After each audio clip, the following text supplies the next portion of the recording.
Assalamualaikum warahmatullahi wabarakatuh. Selamat pagi Pak Gunggu, selamat pagi teman-teman. Kami dari kelompok 3 yang beranggotakan saya sendiri, Anggit Firmansyah. Dan saya Rizky Amalia. Di sini kami akan mempresentasikan jawaban kami tentang kasus Angry Birds Make Mobile Game Developers Happy. Langsung saja yang pertama, ada pengantar, yaitu game telah menjadi jenis aplikasi seluler paling populer nomor nomor 2 setelah aplikasi berita. Menurut Business Insider, lebih dari 20% aplikasi di App Store Apple adalah game seluler dengan kategori terbesar. Meskipun banyak aplikasi dalam kategori ini gratis, namun 93% pengunduh aplikasi bersedia membayar aplikasi game yang ada di App Store. Lalu dibandingkan dengan 76% untuk aplikasi berita. Kemudian pendapatan dari pasar game seluler tahun 2016 diperkirakan melebihi 36 miliar dolar dan diperkirakan akan meningkat menjadi lebih dari 52 miliar dolar pada tahun 2019. Pada tahun 2017, game seluler menyumbang 37% dari keseluruhan pasar game. Ini juga merupakan segmen yang tumbuh paling cepat, yaitu sebesar 21,3% dibandingkan dengan game PC yang hanya 3,4% dan game konsol yang hanya 0,9%. Hal ini menunjukkan bahwa aplikasi game seluler telah menjadi kekuatan yang mempengaruhi pasar. Kemudian kami akan menjawab 5 pertanyaan dari kasus ini. Yang pertama akan dijawab oleh Mbak Kiki. Ya. Untuk pertanyaan pertama, why did established companies such as Nintendo and Sony fail to gain an early position in the growing mobile gaming market? Menurut kami, Nintendo dan Sony itu kan awalnya hanya berfokus pada pasar game konsol saja. Nah, saat pasar game mobile sudah tumbuh, Nintendo dan Sony baru mulai merambah pasar game mobile. Nintendo dan Sony terlambat memasuki pasar game mobile saat sudah banyak pengembang game yang terlebih dahulu masuk dan menguasai pasar game online game mobile tersebut. Lalu untuk pertanyaan kedua, how are mobile games different from traditional video games? What advantage do mobile game apps have other traditional video games? Nah, berdasarkan analisis kami di sini ada 4 perbedaan dari mobile games dan traditional video games. Yang pertama, yaitu dari mobile game sudah pasti di mobile game itu kita perlu smartphone untuk memainkan mobile games. Lalu untuk traditional video games di sini kita memerlukan hardware yaitu konsol kayak PS atau Xbox seperti itu. Lalu yang perbedaan yang kedua dari mobile game sendiri itu praktis karena penggunaan smartphone itu kecil. Jadi kita bisa main di mana aja, game di mana aja dan kapan saja. Lalu dari traditional video games, nah itu tidak praktis. Seperti contoh tadi PS, kita di situ kan harus ada konsol, ada PS, kita perlu kabel, adaptor segala macam, lalu HDMI dan kita juga perlu TV sehingga itu tidak praktis dibandingkan mobile games. Lalu yang ketiga, perbedaan yang ketiga di mobile games itu lebih banyak game yang gratis. Sedangkan di traditional games itu rata-rata gamenya berbayar karena seperti yang saya tahu seperti kayak PS atau Xbox itu mereka harus beli kasetnya, kaset atau dari Nintendo itu harus beli cartridge-nya. Lalu yang perbedaan keempat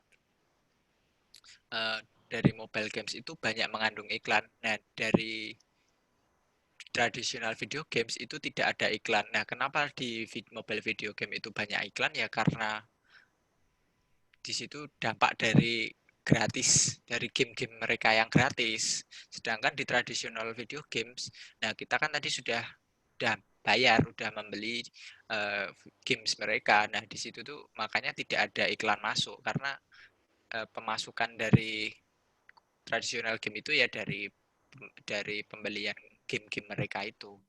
Lalu advantage dari mobile games itu keuntungan yang dimiliki aplikasi dari game seluler dibandingkan game video tradisional, yaitu permainannya itu seperti yang dijelaskan tadi itu saya jelaskan tadi itu, kalau mobile games itu lebih praktis, ringan, dan bisa dimainkan di mana saja.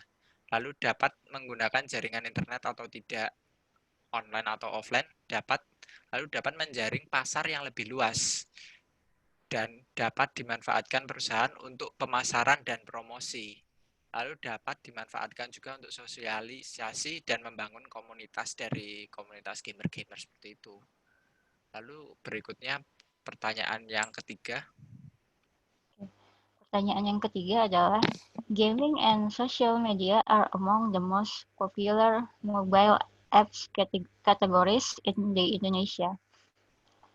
What do you think this says about the role of mobile device in the lives of Indonesian consumers?